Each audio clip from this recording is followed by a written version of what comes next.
Assalamualaikum warahmatullahi wabarakatuh.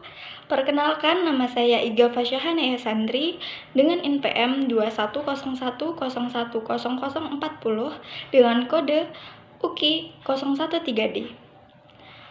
Di sini saya akan membuat video yang ditujukan untuk memenuhi tugas mata kuliah Ulumul Quran. Apa itu Ulumul Quran?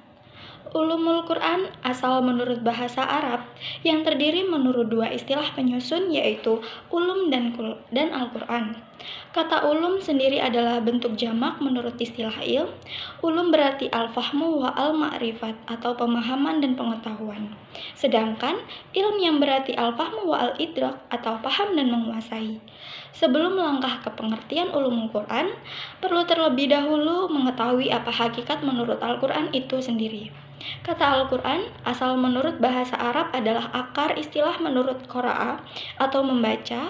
Pendapat lain bahwa lafal Al-Quran yang asal menurut akar istilah qira'a pula mempunyai arti al-jamu atau mengumpulkan dan menghimpun. Jadi, lafal Quran dan qira'a mempunyai arti penghimpun dan mengumpulkan sebagian alfabet-alfabet dan istilah-istilah yang satu. Ulumul Quran asal berdasarkan bahasa Arab yang terdiri berdasarkan dua kata penyusun, yaitu ulum dan Al-Quran.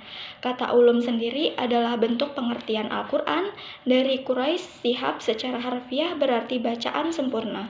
Jadi dapat disimpulkan bahwa ulumul Quran merupakan sejumlah pengetahuan atau ilmu yang berkaitan menggunakan Al-Quran baik secara generik, misalnya ilmu-ilmu kepercayaan Islam dan bahasa Arab, dan secara spesifik merupakan kajian mengenai Al-Quran, misalnya karena turunnya Al-Quran, nuzulul Quran, nasikh mansukh, ijaz, maki madani, dan ilmu-ilmu lainnya. Ruang lingkup dan pokok bahasan ulumul Quran. Cakupan perdebatan ulumul Quran pada dasarnya luas dan banyak, karena ada semua aspek yang terkait dengan Quran, baik dalam bentuk studi agama seperti tafsir, telinga, atau qiraah, atau dalam ilmu bahasa Arab seperti pengetahuan. Dari balaghah dan i'rab, ilmu Al-Quran adalah bagian dari ulumul Quran.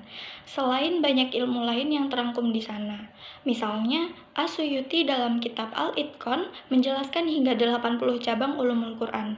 Dari setiap cabang terdapat beberapa cabang ilmu lainnya. Padahal menurut Abu Bakar Ibn Al-Arabi, dikutip Suyuti, Al-Quran terdiri dari 77.450 cabang ilmu. Hal ini didasarkan kepada jumlah kata yang terdapat dalam Al-Quran, di mana tiap kata dikalikan 4. Sebab setiap kata dalam Al-Quran mengandung makna zahir, batin, terbatas, dan tidak terbatas. Dari penjelasan di atas, dapat disimpulkan bahwa pokok bahasan ulumul Quran secara umum dapat dibagi menjadi dua aspek utama: tempat dan waktu turunnya syair Al-Quran atau makiyah madaniyah, atau surat diturunkan dan alasan turunnya Al-Quran atau asbab an-nuzul. Kedua, yaitu pengetahuan yang berkaitan dengan diraya, yaitu pengetahuan yang diperoleh misalnya melalui penelitian yang tajam, memahami rapaji galib atau asing, dan mengetahui makna kitab suci terkait hukum. Apa manfaat mempelajari ulumul Al-Quran? Ada 5 manfaat. Yang pertama, yaitu menambah khazanah ilmu pengetahuan yang penting yang berkaitan dengan Al-Quran Al-Karim. Yang kedua, membantu umat Islam dalam memahami Al-Quran dan menarik atau istinbat hukum dan adab dari Al-Quran, serta mampu menafsirkan ayat-ayatnya. Yang ketiga, mengetahui sejarah kitab Al-Quran dari aspek nuzul atau turunnya, periodenya, tempat-tempatnya, cara pewahyuannya, waktu, dan kejadian-kejadian yang melatar belakangi turunnya Al-Quran. Yang keempat, mewujudkan kemampuan dan bakat mengejar dari Al-Quran Al-Kalim dan mempelajari hikmah dan hukum. Yang kelima, sebagai senjata dan tameng buat menangkis tuduhan dan keraguan pihak versus yang menyesatkan mengenai isi dan kandungan menurut Al-Quran. Menurut Hasbi As-Siddiq, berbagai macam pembahasan ulumul Quran tersebut pada dasarnya dapat dikembalikan kepada beberapa pokok bahasan saja, antara lain: yang pertama, nuzul. Aspek ini membahas tentang tempat dan waktu turunnya ayat atau surah Al-Quran. Contohnya, makiyah, Madaniyah, Safariyah, Hadariyah, Nahariyah, Syitaiyah, Lailiyah, Syaifiyah, Firasyiyah. Diskusi ini juga membahas masalah seperti penyebab an-nuzul. Yang kedua, yaitu sanad. Aspek ini meliputi hal-hal yang berkaitan dengan mutawir, syad, ahad, bentuk qiraat nabi atau bacaan, penghafal Al-Quran dan transmisi, dan rantai tahammul atau penerimaan narasi. Yang ketiga, ada al-qiraah. Aspek ini menyangkut tata cara membaca Al-Quran seperti waqaf, ibtida, mat, imalah, hamzah, takifif, dan idgham. Yang keempat, ada aspek pembahasan yang berhubungan dengan lafaz Al-Quran, yaitu tentang qorib, mu'rab, mushtarak, majaz, muradif, isti'arah, dan tasybih. Yang kelima, ada aspek perdebatan tentang makna Al-Quran dalam kaitannya dengan hukum. Misalnya, puisi yang artinya tetap am dan sifatnya yang umum.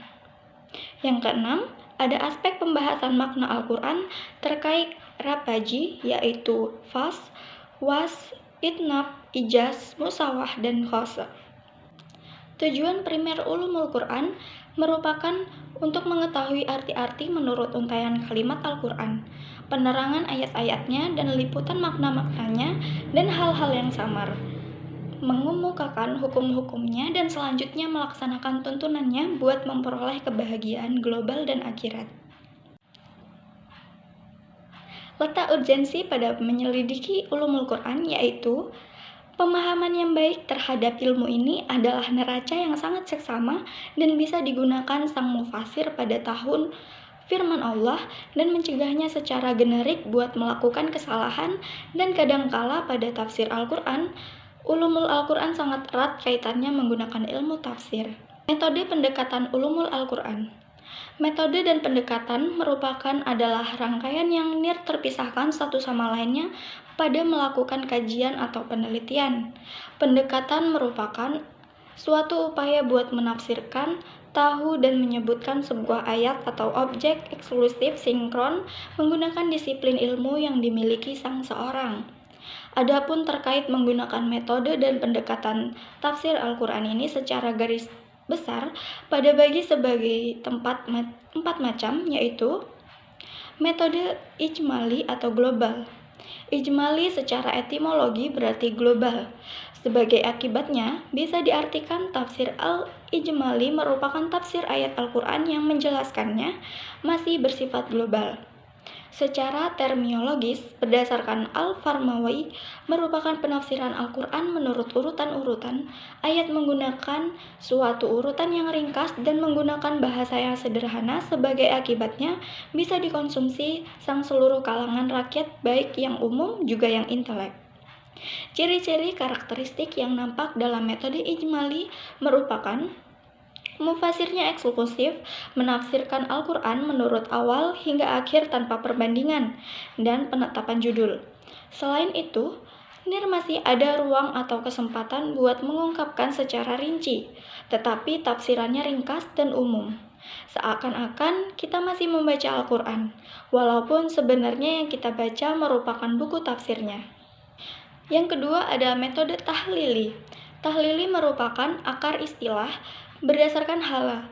Alfabet ini berdiri berdasarkan alfabet H dan Lam, yang berarti membuka sesuatu. Sedangkan istilah tahlili sendiri masuk pada bentuk infinitif atau masdar, berdasarkan istilah halala yang secara semantik berarti mengurai, menganalisis, menyebutkan bagian-bagiannya, dan mempunyai fungsi masing-masing. Secara terminologi, metode tahlili merupakan menafsirkan ayat-ayat Al-Quran menggunakan memamparkan segala aspek yang terkandung pada ayat-ayat yang ditafsirkan, menggunakan memperlihatkan makna-makna yang tercakup pada dalamnya sinkron, menggunakan keahlian dan kesamaan mufasir yang menafsirkan ayat-ayat tersebut. Macam-macam pendekatan metode tahlili. Ada pendekatan bi al-matsur dan pendekatan bi al-ra'yu. Metode makarin atau komparatif atau perbandingan. Secara etimologis, istilah makarin merupakan adalah bentuk isim al-fa'il menurut istilah Qarana. Makanya, merupakan membandingkan antara dua hal. Jadi, dapat dikatakan tafsir makarin merupakan tafsir perbandingan. Secara terminologis, merupakan menafsirkan sekelompok ayat Al-Quran atau suatu surat eksklusif menggunakan cara membandingkan antara ayat menggunakan ayat, atau antara ayat menggunakan hadis, atau antara pendapat ulama tafsir menggunakan menonjolkan aspek-aspek disparitis eksklusif menurut objek yang dibandingkan. Ciri-ciri karakteristik metode makarin atau perbandingan komparatif. Dilihat menurut aspek sasaran, bahasa masih ada 3 aspek yang dikaji pada perbandingan, yaitu perbandingan ayat menggunakan ayat. Perbandingan pada aspek ini bisa dilakukan dalam seluruh ayat, baik itu pemakaian mufradat, urutan istilah juga kemiripan redaksi. Seluruh hal ini bisa dibandingkan apabila yang akan dibandingkan itu mempunyai kemiripan redaksi. Lalu metode maudhu'i atau tematik. Kata maudhu'i ini dinisbahkan pada istilah al-maudhu'i, adalah merupakan topik atau materi suatu pembicaraan atau pembahasan secara semantik. Jadi, tafsir maudhu'i merupakan tafsir ayat Al-Quran dari tema atau topik eksklusif. Jadi, para mufasir mencari tema-tema atau topik-topik yang berada pada tengah-tengah rakyat atau asal menurut Al-Quran itu sendiri atau menurut yang lain-lain. Tafsir ayat Al-Quran menggunakan metode ini mempunyai 2 bentuk. Yang pertama, menafsirkan satu surat pada Al-Quran secara menyeluruh dan utuh menggunakan mengungkapkan tujuannya yang bersifat generik dan khusus, dan mengungkapkan hubungan antara problem-problem yang majemuk pada surat tersebut. Sebagai akibatnya, satu surat tadi menggunakan banyak sekali masalahnya adalah satu kesatuan yang utuh. Yang kedua, menafsirkan menggunakan ayat. Cara menghimpun ayat-ayat Al-Quran yang membahas satu kasus eksklusif menurut banyak sekali ayat dan surat Al-Quran yang diurut sinkron menggunakan urutan turunannya.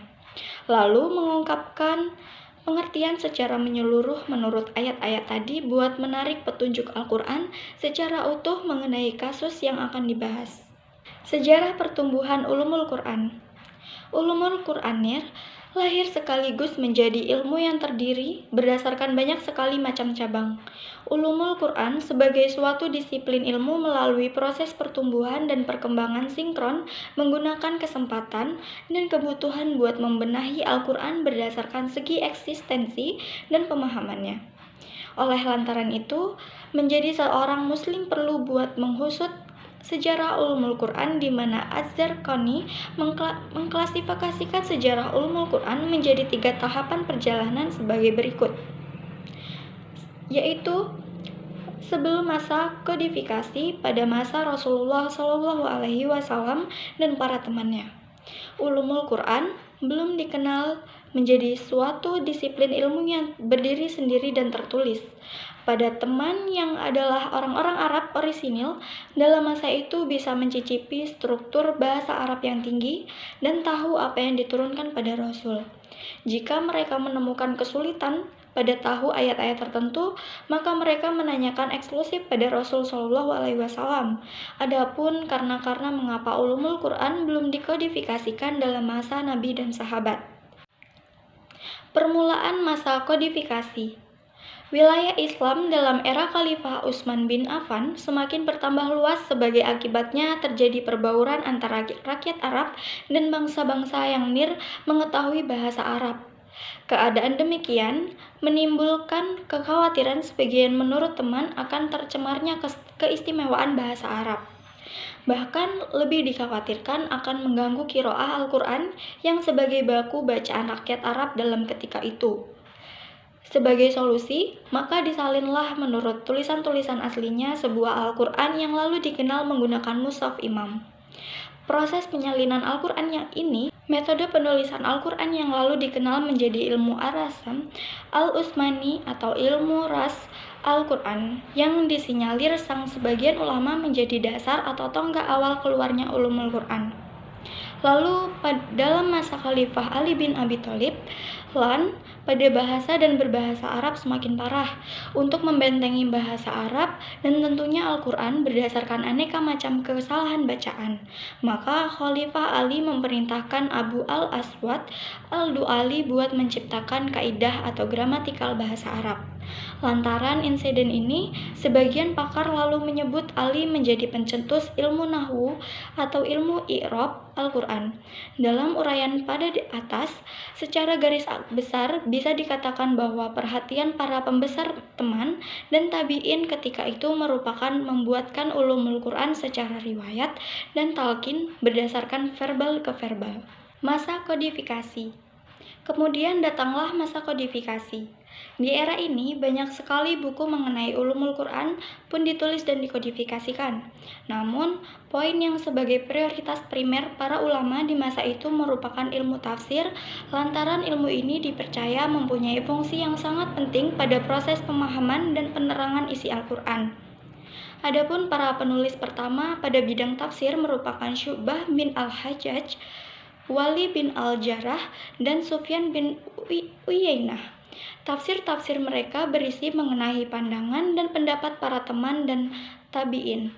Hal ini menampakkan betapa besarnya perhatian dan semangat para ulama buat tahu dan menggali makna-makna yang terkandung pada Al-Quran. Kemudian dalam abad ketiga Hijriah, ada tokoh tafsir pertama yang membentangkan banyak sekali pendapat dan mentajrih sebagiannya. Ia merupakan Ibnu Jarir At-Tabari, menggunakan kitabnya Jami al-Bayan fi Tafsir Ayyi Al-Quran. Kemudian, proses penulisan tafsir ini terus berlangsung sampai ketika sekarang menggunakan contoh dan karakter yang bineka antara satu masa menggunakan masa yang lain. Baik, cukup sekian materi dari saya. Mungkin itu saja yang bisa saya sampaikan. Kurang lebihnya saya mohon maaf, saya akhiri. Wabillahi taufiq wal hidayah. Wassalamualaikum warahmatullahi wabarakatuh.